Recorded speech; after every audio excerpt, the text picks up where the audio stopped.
There's a moment in your bones when the fire takes over.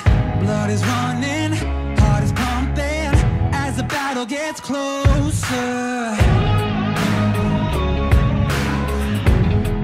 They can say what they want now, 'cause we'll be screaming now. We can be heroes everywhere we go. We can have all that we ever want. Singing like Ali, rocking our bodies, standing on top like a champion. Keep your silver, give me that gold. You'll remember when I say we can be heroes everywhere we go. Keeping us down is impossible. We're unstoppable. We're unstoppable. We're unstoppable. We're unstoppable. We're unstoppable. We're unstoppable. We're unstoppable.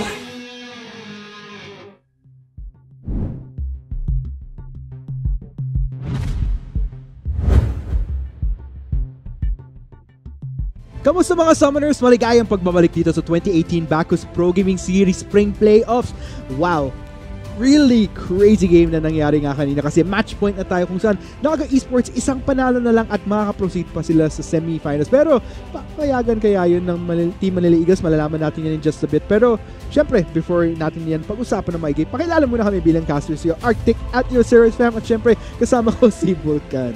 So with that game 3 in our match, one of our quarterfinals, I would say now Esports solidifying a match point at this point, not to mention the momentum going into our 4th game. I would say for any, their spirits are high right now.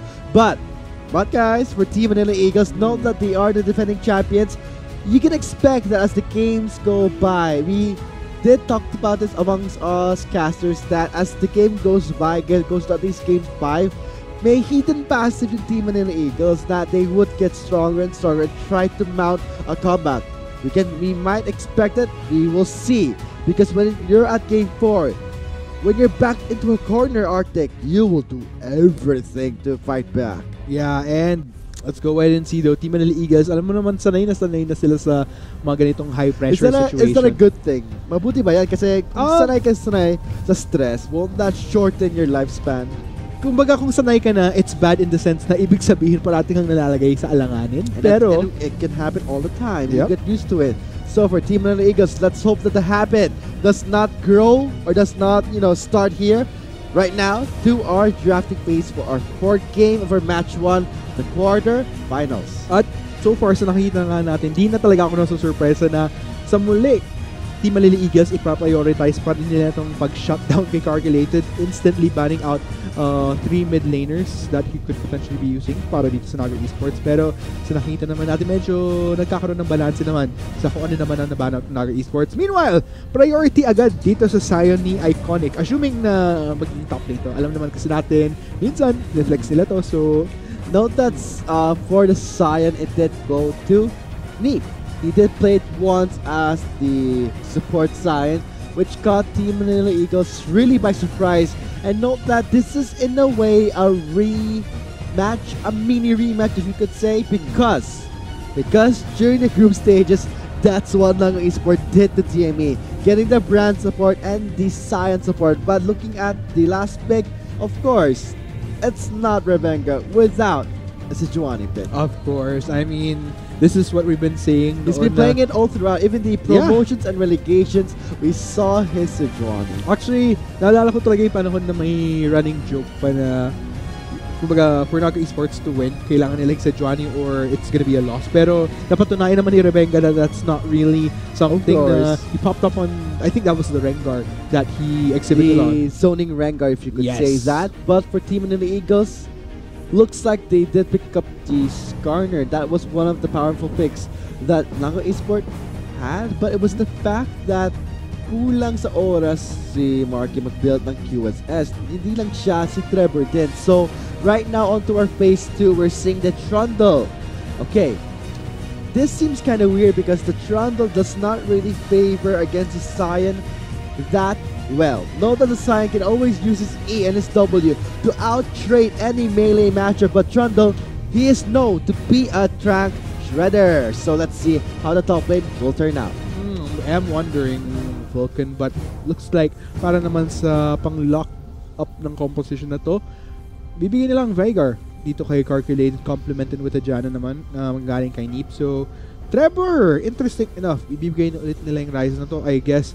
In all fairness naman, Ryze is a pretty good pick. Nagkataon lang talaga na medyo bitin si Trevor nung game 3 natin. Pero, sure ball ako, gagawin niya ang lahat ng necessary steps para hindi mangyari yung nangyari kanina ng game 3 na medyo naging irrelevant na yung damage niya. And I think with what has been drafted naman talaga para sa team ng Eagles, it's better step up than game 3, that's for sure. And so far for Naga Esports at this Sion pick, can they have the same success they had as they had in our third game? But now moving on to game 4, anything can happen here, but the results will show after we see everything played out on Summoner's Rift.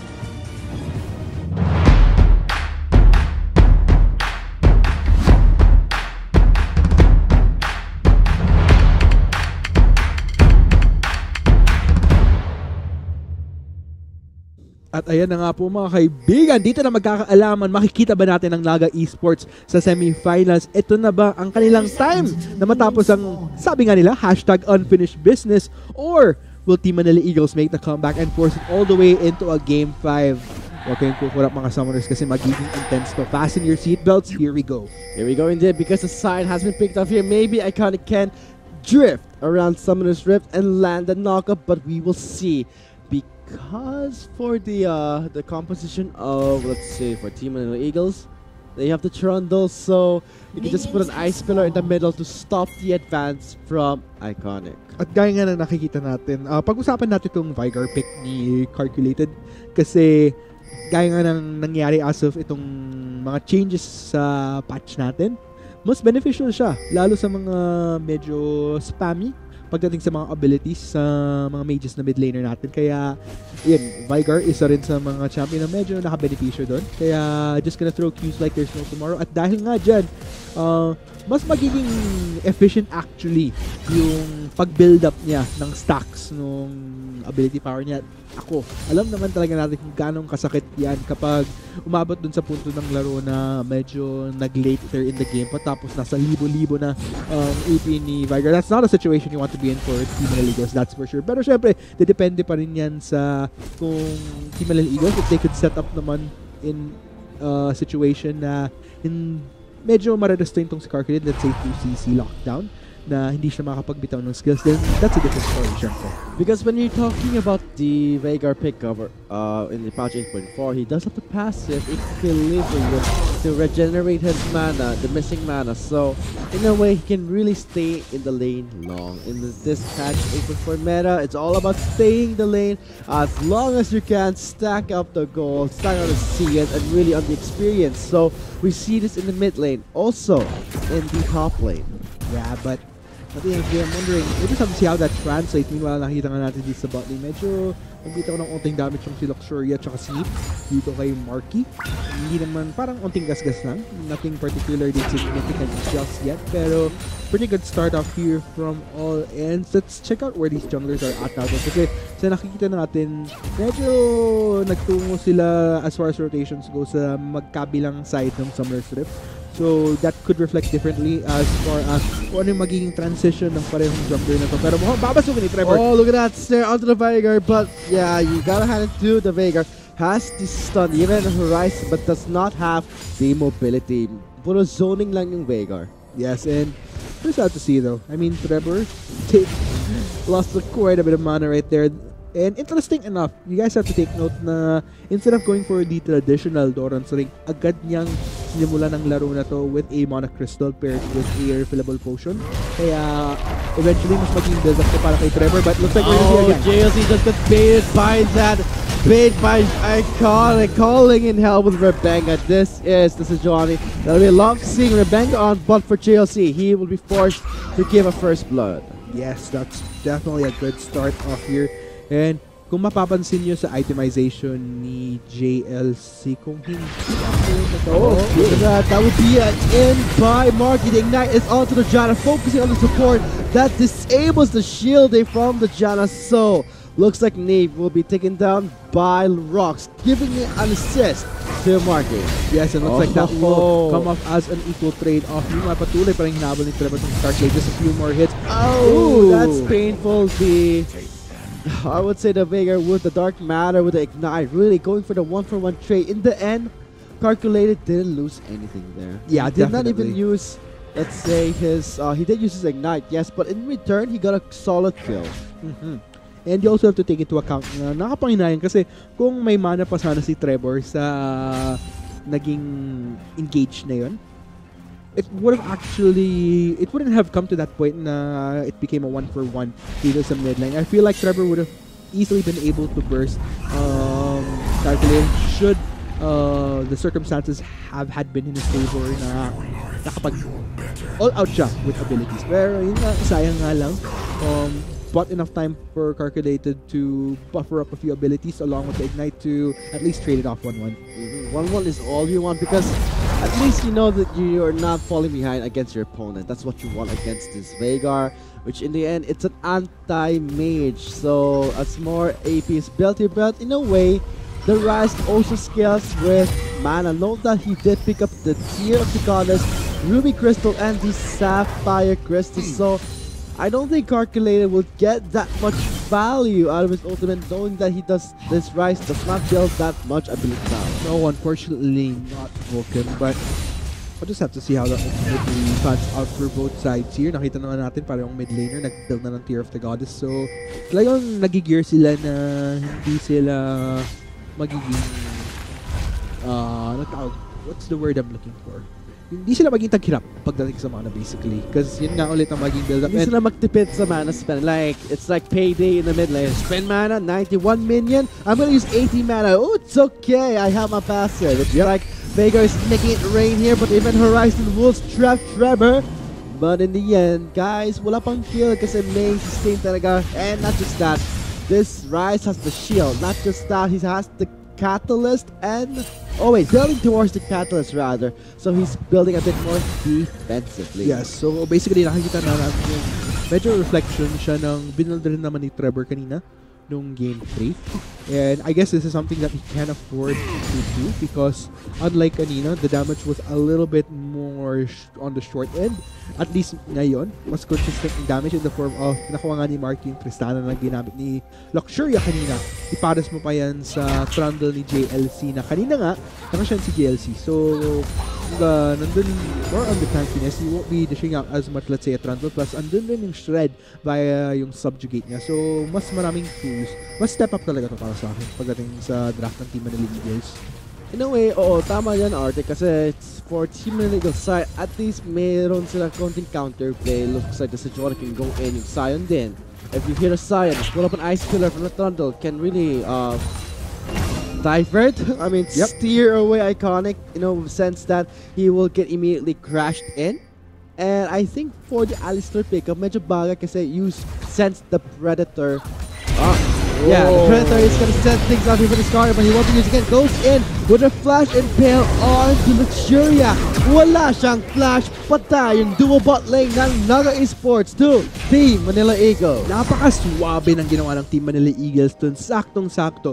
Upon seeing Neep was isolated, Luxuria, Marky as well as Rockford for their target. Samantala, si Cook inabala naman ng sarili niya sa pag-pull back kay Luxuria para after Neep, Luxuria was the next target.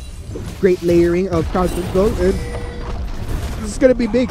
It's gonna be very big, Arctic, because this first turret is a good lead for Team Manila Eagles. But talk about big, we're seeing a bigger Foro in the bot lane. But so far, I think Rebenga will be happy to deny the first turret for now. So ito, napakaganda talaga ng set ng Naga Esports dito. So luckily, nakuha ni Coops yung slow nga dito kay Luxuria. Kaya habang nagpo-focus yung bot lane ng Team Manila Eagles sa support na si Neep, inabala ni Coops na yun nga, gaya ng sabi ko, hatak kay Luxuria. At as soon as na-take down nila si Neep, instant transition kay Luxuria para sa kill. So just very beautifully played. Oh yeah, indeed, because not just the fact that they went in for the dive in the bot lane, but also for Rebecca to immediately deny the first turret is a big game-changing for her. Meanwhile, looks like Iconic gonna do his best to fend off itong wave na nag-push in sa kanya. JLC just trying to zone him out a bit here. And kailangan lang natin i-note na itong bot lane ng Naga Esports very vulnerable. Kaya nga nakikita natin. The thing I like about Naga Esports is that they will go in for a fight. They're not scared that TME will fight back. But in the end, here comes JLC. Here comes Iconic with a Scion. Here comes Karkin for the flank and immediately traps Coops inside the Event Horizon. Nako, napaka-sulit ng ginawa ng Naga Esports doon. At nakikita natin, early banner of command tong si Iconic. So, this will make for an efficient push dito sa bot lane. Tingin ko hindi na mag-depensa ng JLC tsaka ni Rock. Looks like ultimate will be there for a tower dive. Iconic gets flinged away.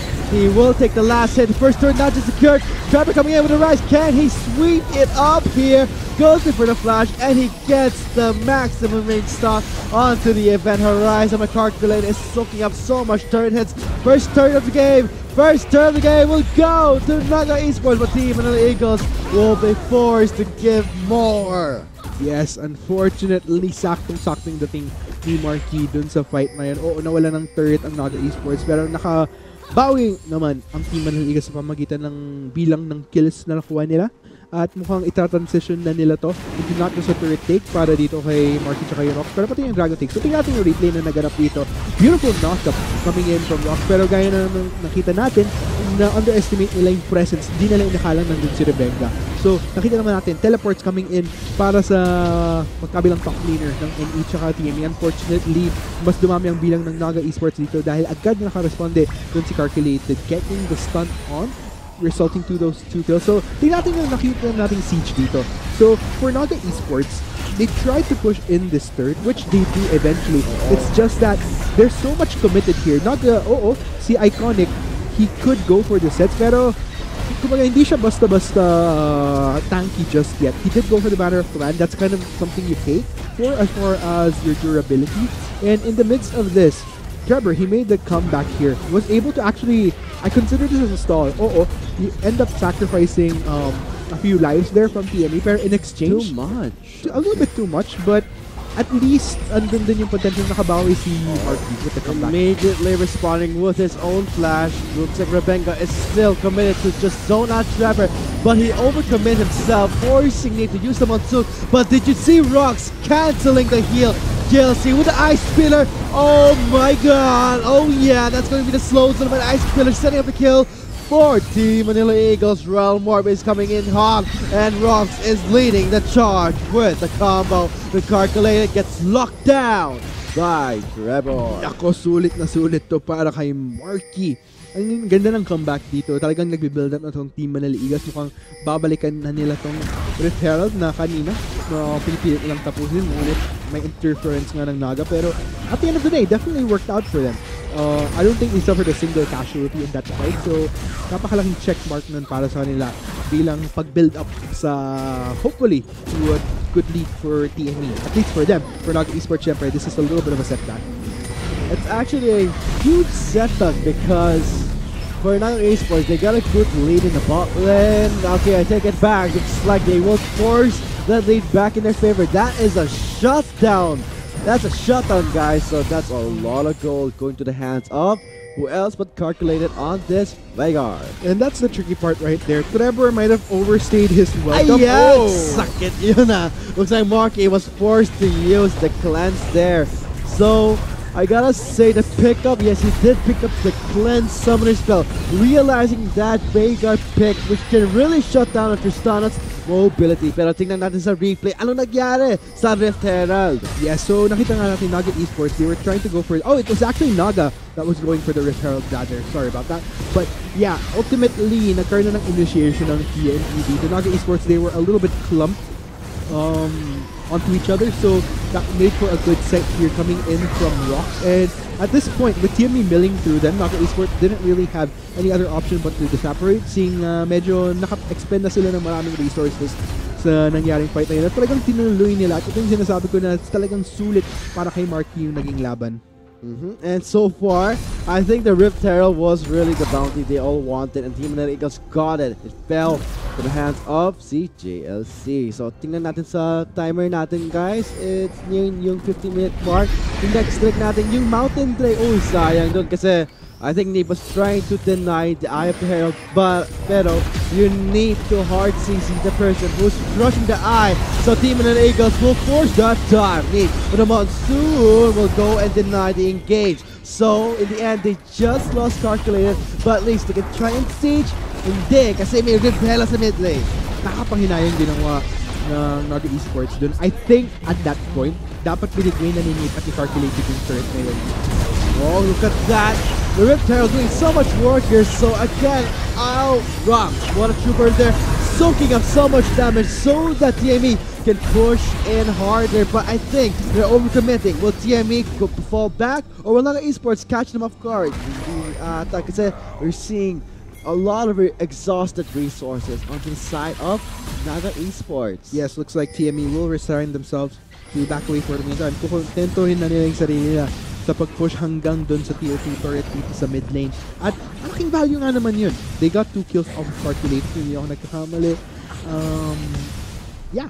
And at the end of the day, that's definitely a build-up for them. Nakita na natin medyo nagiging solid na rin yung goal difference. At kailangan mas-solutionan na to ng Naga Esports through trying to establish sets here onto the members of Team Manila Eagles. At they have the tools to do so. Unstoppable onslaught na manggagaling kay Iconic. Glacial Prison naman na manggagaling kay Rebenga. If all else fails, andun din yung CC na manggagaling kay Calculated at kay Luxuria. Napakaraming tools na pwede lang gamitin. Ngunit, yun nga lang, so far with these fights that have been happening, they haven't been able to pull the trigger in a way that's fluid na they could turn the tides of the fight in their favor through what they can work with the composition that they have. Maraming tools, Arteg. Yeah, I have to agree with you because when it comes to the long extended team fights, leave it to Team Eagles to really try control and try to shift it to their favor. But as of now, we are seeing the timer nearing our 17-minute mark, and the next Drake is live in 10 seconds. Team Mountain Drake, note that TME, the Team Eagles, they got the Ocean Drake as their first Drake. So looks like they got one Drake, and we are now on our 17-minute mark. 3 minutes to 20 minutes. Arctic can safely say that the Baron will really benefit the members of Naga Esports kasi may banner of command rush talaga si Iconic, and you can see on the side of TME, I don't think GLC really prioritizes it. He is the banner of command. He will be the one to destroy the lane. He doesn't need a Kanemi to do it for himself because the Chrono can just chop the turret. Exactly. Meanwhile, TME were able to take a very clean Mountain Drake within that minute there. So, to complement that, kaya nga ng sinasama JLC just can pretty much stomp his way. No banner of command needed. If ever he does want it, it's more complementary to his shove. And you also have to take note, Mountain Drake ang nakuha ng Team Manila Eagles, kaya mas complementary to sa pwedeng gawing shove ni JLC kapag mabigyan siya ng opportunity niyan. Pero syempre sa nakikita nga natin, si Iconic, patuloy pa rin niyang imamanage nga tong si JLC from shoving out this wave coming into the turret, and of course, all eyes will be on Baron at this point. Malapit-lapit na siyang mag-spawn. Tingnan natin kung anong gagawin ng Naga Esports dito kasi nandito na si Calculated. Pupuntahan niya si DLC. I don't think he will get anything out of here, pero yung substitute is up and calls in. Immediately flashes out. He saw the realm and he instinctively flashed away. It's under the turret again. So Trevor, close call there. You do not want to commit there. But for NA, they're responding respectively towards that rise. With TME, they are coming back to this game, Arctic. Yes, they are really making that comeback right there. Unfortunately, kahit 2v2 yung nangyari dun sa bot lane, yung lockdown na nanggaling kay Calculated tsaka kay Iconic, complement that with yung biglaang burst ni Calculated dun kay JLC, pretty much sealed the deal. Medyo na-hold nila yung fort dito sa bot lane to prevent TME from pushing in. Pero mukhang mag-rotate na dito ang Team Manila Eagles. Nakikita natin si Rockstar, si Marky, naglilinger na dito sa jungle side ng Naga Esports. And I think for NA, they will try to step inside the territory of TME, so they will just clear out the incoming waves. The Baron is live in 40 seconds. I can't wait for that Baron. Arctic patch 8.4 is all about this banner of command. At kung isipin mo, both sides would really want at it. Nog Esports, masusulit talaga nila yung banner of command ni Iconic. Meanwhile, Baron naman, kaya nga nang sinasabi mo, complementary talaga ako kay JLC kapag nag-ram down na siya ng lane.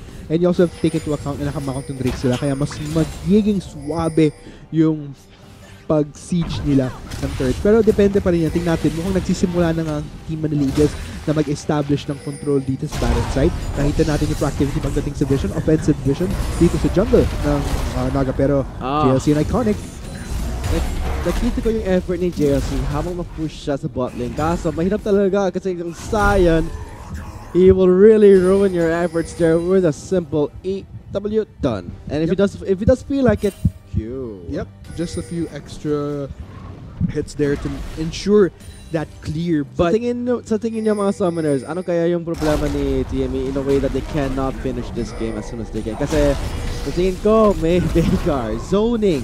And now Esports has this zoning at Sisai, and they really are respecting the fact that, see, JLC is trying to ignore yung Sion. Kaso yung wave clear Sion, medyo ridiculous, but call it tactic. Oy, hindi ko kaya itong Sion. Pasali dito sa bot lane. And now, immediately still ignoring the Sion. JLC will not notice Iconic till the turret is down. Immediately turns around. Ang bilis na generate ng Trundle dahil sa frozen domain. Sarap ng passive yung King's Tribute ni Trundle. So, meanwhile, in the top lane and in the bot lane, it's a matter of Naga Esports trying to stop the TME. Ayun natin eh. Hindi ko na natin tapos ito.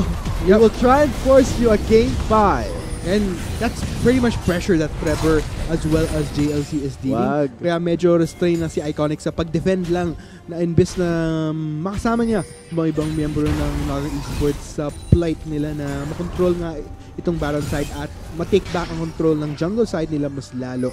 Kasi kapag nakuha yan ng Team Manila Eagles, it could potentially set up for a trap if ever any one of the members of NE extends their boundaries in trying to establish just that, yung control nga na pagdating sa vision. So, let's go ahead and see though. JLC, medyo naglilinger pa rin siya dito sa bot side pero mukhang si calculated na ang makikipagbakbakan sa kanya. At dahil nga dyan, JLC, not gonna risk that, will just back away. Grabe, Arctic, medyo tipid ng Naga Esports in a sense that they're not really letting any of the minions on their side die. They're really trying to outsee. They're tanking the minions themselves. They want the wave to naturally push. Yes. And everything comes naturally. You natural. But, but still, at the end of the day, we do see efforts from Team Manila Eagles. Pero medyo mag-slow down Vulcan. After nung nakita nating siege towards the mid lane, it just took a little bit of a smoother course. I think it's just Team Manila Eagles looking for the right opportunity. Hindi nila ipipilit na mag-take ng risk na pwedeng mabaliktad pa ng Naga Esports, swaying it into their favor. Gaya nga ng sinasabi ko kanina, medyo magandang lockdown ng Naga Esports kung titingnan mo yung kung ano meron yung kit ng composition nila. So tingin ko medyo slow down din, pero it's try to picture it in this way, Arctic. In a way, nag-red light yung DME. Naghintay lang sila mag-green light, pero I don't think they would wait for the green light, orange light, or you just step on it, floor it, and they would just run it down mid. So it's a very delicate, I would say, situation for both teams because it's one small mistake, isang mali, that can really change disasters because we know that the Skarner is in the hands of the Manila Eagles. And what does that mean? Objective control. We see it right now sa Baron Pit. And yeah, looks like TME is gonna do just that. Patuloy nilang binabalik at kinokontrol ang vision nga dito sa side ng Baron. So, Naga Esports, they are trying to keep up on that because I think that's the last thing that NE wants to give, that absolute control. But looks like TME, they're gonna make the gutsy move. Medyo nasilipan sila dito ni Rebenga.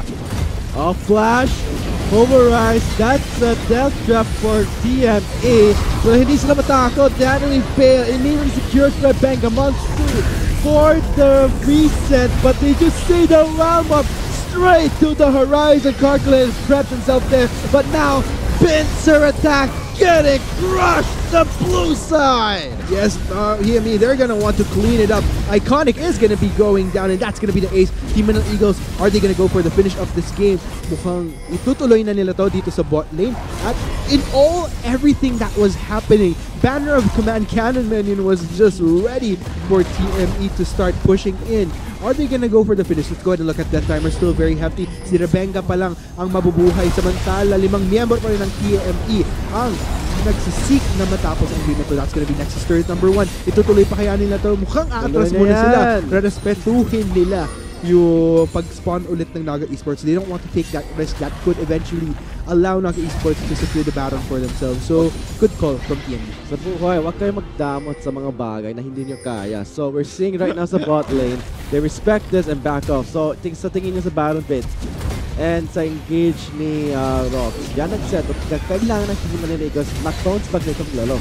Yes, and this is the tricky part right here. Ang kinaganda dito para sa Team ng Blade is nakauna sila sa fight na to. Medyo natagalan bago makompleto ang elemento ng Naga Esports dito. At yan ang medyo alanganin sa kanila. Kapag hindi sila kompleto agad sa fight, hindi magiging suwabe at consistent in layering ng crowd control para ma-lockdown ng Team ng Eagles. Kaya medyo choppy yung naging control ng Naga Esports sa fight na yun. And at the end of the day, they just clean things up beautifully. At I don't know, Vulcan, with how things are going, we might actually be seeing a Game 5 if this keeps up. And I might see a lockdown from the Sejuani and Arctic. This is going to be ano to, Baron Pit is going to be the fighting ground here. The thing is, Trevor trying to peel for Marky. He's at the edge of the wall here. And Arconic immediately gets removed. Event Horizon to try and stop the advances of Team and the Eagles. But that's not going to be enough. Trundle with a frozen domain, closing the gap so fast. And the Ice Spiller for the slow. Yan ang set of the Team and the Eagles. And this will be TME forcing that game 4. Are they gonna finish this game though? Mukhang they are indeed gonna be going straight for this. Medyo na flashback ako dito sa laro nito kasi for TME, they don't care. They would just run it down, and if they have a chance to end the game, they will take it in a heartbeat. Yes, and mukhang ito na nga to, Vulcan forcing it into a Game 5. We're gonna go all 5 games, ladies and gents. Team Manila Eagles keeps the dream alive against Naga Esports, now equal to 2. Oh my. Oh my lord, that is going to be I would say pressure. That would be one of the moments that will test you as a pro player. So congratulations to Team Manila Eagles for securing our 4th game. We will be now moving on to Game 5. So Naga Esports, they will be dragged back here. Not yet. Yep. You guys will not yet touch the semifinals, same as with TME. So ito na, 2-2. Last stand for both teams. And man, well, let's go ahead and talk about what happened in that game real quick. So, gaya nga ng sabi ko, I like the consistency better of the damage output as well as the set coming in from Team Manila Eagles. At nakita naman natin na nakabawi talaga si Trevor in comparison dun sa medyo kulang na I wouldn't say performance actually. It's more of just the general output from Team Manila Eagles in Game 3. Participation. Hindi naman performance, yeah. Yeah. But you can expect that all the players here are there, even Trevor himself facing a lot of problems. He is playing at his best, and so far for Team Manila Eagles, they did manage to take a win, but it wasn't a good start they had. It was in a way they were back against the wall. I was about to touch the wall here, but there's no wall here. So that's what you want, the pressure that can change you and mold you to perform better. But I hope that they don't get used to this. But for Naga Esports, now, can they handle that pressure that TME did in this game? Well, I don't know, man. We'll just have to see because with that pressure, kumbaga, ang ganda kasi ng ang ganda ng feeling, ang ganda ng mindset na kayo ang huling nagpanalo ng game na kapag last minute clutch, medyo that's a big thing for Naga Esports right there. But I guess malalaman natin in just a bit. Of course, we're gonna be taking a short break. Pero syempre, huwag kayong aalis guys because when we come back, dito na magkakalaman kung sino ang unang mag-proceed sa semifinals. We have been your casters, Arctic Series fam. Ito si Vulcan. Ito ang 2018 Backus Pro Gaming Series Spring Playoffs. Kita-kits para sa Game 5. Yeah, the Predator is going to set things up here for this card, but he wants to use again. Goes in with a flash impale onto Luxuria. Wala siyang flash, patay. Oh! The thing I like about Manga Esports is that they will go in for a fight. They're not scared that TME will fight back. But in the end, here comes GLC. Here comes Akari with a style. Here comes Targeted for the flag and immediately traps troops inside the event horizon. So, this will make for an efficient push dito sa bot lane. Tingin ko hindi ko madilipensa ng JLC tsaka ni Rock. Looks like ultimate will be there for a tower dive. Iconic gets flinged away. He will take the last hit. First turn not secured. Trapper coming in with a rise. Can he sweep it up here?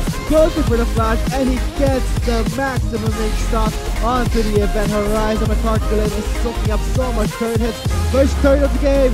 First turn of the game will go to Manga Esports, but Team Manila Eagles will be forced to give more. Immediately responding with his own flash. Looks like Rebenga is still committed to just zone out Trevor, but he overcommitted himself, forcing him to do some assault. But did you see Rocks canceling the heal? GLC with the ice pillar. Oh my god. Oh yeah, that's going to be the slow zone, but ice pillar setting up the kill for Team Manila Eagles. Round Morbe is coming in hot, and Rocks is leading the charge with the combo. The calculated gets locked down by Rebel. Sulit na sulit to para The eye. So Team Manila Eagles will force that dive. But the Monsoon will go and deny the engage. So in the end, they just lost calculated, but at least they could try and stage. Hindi, kasi may repel sa mid lane. you're gonna make the cutscene move. Medyo nasilipan sila dito ni Rebenga. Flash, Overrise, that's the death trap for TME. Pero hindi sila matakot, they actually fail. Immediately secured Rebenga. Monsoon for the reset, but they just stay the round up straight to the horizon. Calculated trapped himself there, but now pincer attack getting crushed the blue side. Yes, they're gonna want to clean it up. Iconic is gonna be going down, and that's gonna be the ace. Team Manila Eagles, are they gonna go for the finish of this game? Mukhang itutuloy na nila to dito sa bot lane. At in all, everything that was happening, Banner of Command Cannon Minion was just ready for TME to start pushing in. Are they gonna go for the finish? Let's go ahead and look at that timer. Still very happy. Si Rebenga pa lang ang mabubuhay. Samantala, 5 miyembro pa rin ng TME ang nagsisik na matapos ang game. So that's gonna be Nexus turret number 1. I might see a lockdown from Mr. Juan and Arctic. This is going to be ano to, Baron Pit is going to be the fighting down here. But taking us to Trevor, trying to deal for Marky. He's at the edge of the wall here. And Arctic immediately gets involved. Event Horizon to try and stop the advances of Team Manila Eagles. But that's not going to be enough.